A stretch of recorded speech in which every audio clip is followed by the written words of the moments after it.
In this video, I'm gonna talk about Dave the Diver. That game was made by a giant Korean company. I know it says Mint Rocket on the splash page, but the thing is that Mint Rocket belongs entirely to Nexon. Yeah, Nexon. Do you remember Maple Story, Dungeon Fighter, Mebinogi by any chance? Yeah, these guys. There's nothing indie about this game. Mind you, that's not news. Sega had the same thing going on with Hitmaker. They're the ones who made Sega Rally and Virtual On.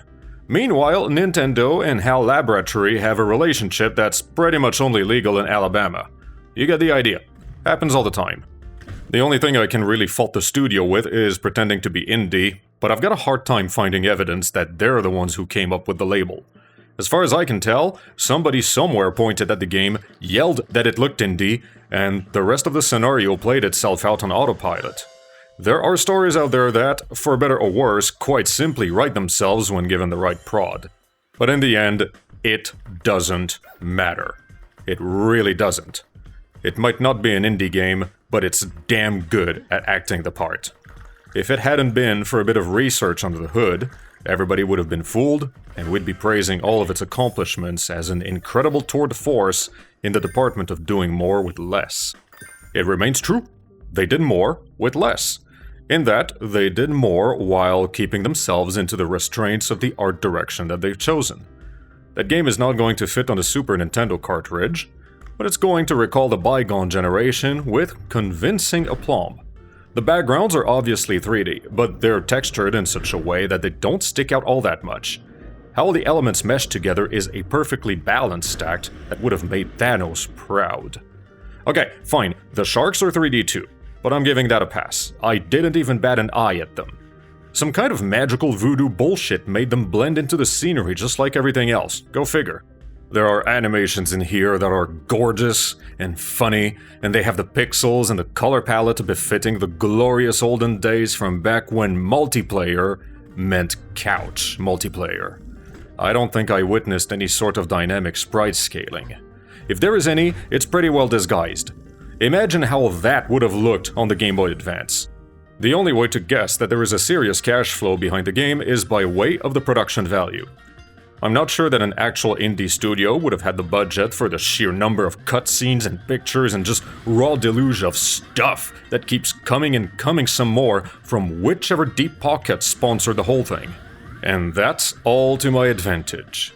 It's like walking into a restaurant and even the vegan option is wonderful.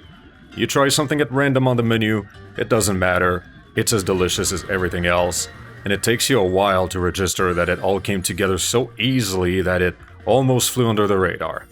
Yeah, it's good. But it's only after a couple hours that the ton of bricks hits you in the face and you kind of just stop in the middle of whatever you were up to and you're like, it's good. Things happen in cycles. 2 sections of hunting for fish, and 1 section of selling the fish at the sushi place. Rinse and repeat, day after day. It might be repetitive for some, but it will be soothing for others. You can choose to grab the easy game, or you can be brave and confront a shark or two. The more you upgrade yourself, the bigger the world gets, and the longer your expeditions become. Supposing that you reach the end game, by that time your expeditions are likely to be around 15 or 20 minutes. Especially if you're hunting for particular items along the way, instead of just filling your bag as quickly as you can with whatever bumps into your line of sight. It's possible to have bad days, but it's impossible to regress. The second worst thing that can happen is that you die during a boss fight, at which point you get the opportunity to try again however many times you want. The worst thing that can happen is that you die during a free roam expedition, and it makes you lose pretty much everything in your bag and the 15 minutes you spent collecting all the good stuff. If you're careful, it doesn't happen too often, only when a shark decides to stunlock you. For this reason, I like to find a scooter as soon as I can. The more you play, the more your possibilities expand. You get a vegetable farm. You get a fish farm. You get to hire some coworkers, and they'll be happy to do all the beer and cocktail serving you don't want to put up with. As soon as you master every aspect of the game, there is another one that comes in and offers more convenience, more challenge, and greater rewards. You get steadily promoted up with more pay and more responsibilities, just like a boomer at a pension plan job. And then, some 40 or 45 hours later, you wrap up the main story and your partner himself says it. The only thing left to do is more money. Trying to perfect everything feels attainable. Trying to get all the gold cards, trying to max level all the staff members, trying to get every fish and every bit and bauble and side quest. It can be a bit of a project in some aspects, but if it's enough of a valid excuse to get another, say, 20 or 30 hours of gameplay out of this, then go ahead. You could retire whenever you want, or you could spend a while longer hunting the fishies and doing whatever goal it is you have honor-bound yourself to. It's easy to get lost into the simple act of doing.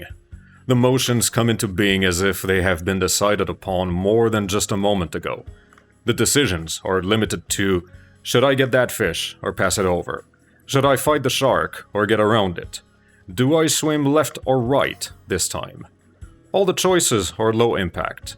If you don't like your choice, you come back tomorrow and you go the other way. You get to enjoy the ride however many times you want. You're always first in the queue, no lineup, go crazy. I tried hating parts of this game as hard as I could.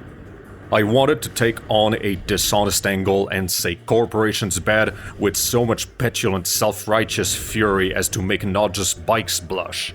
But I can't find it in me to hate anything in here.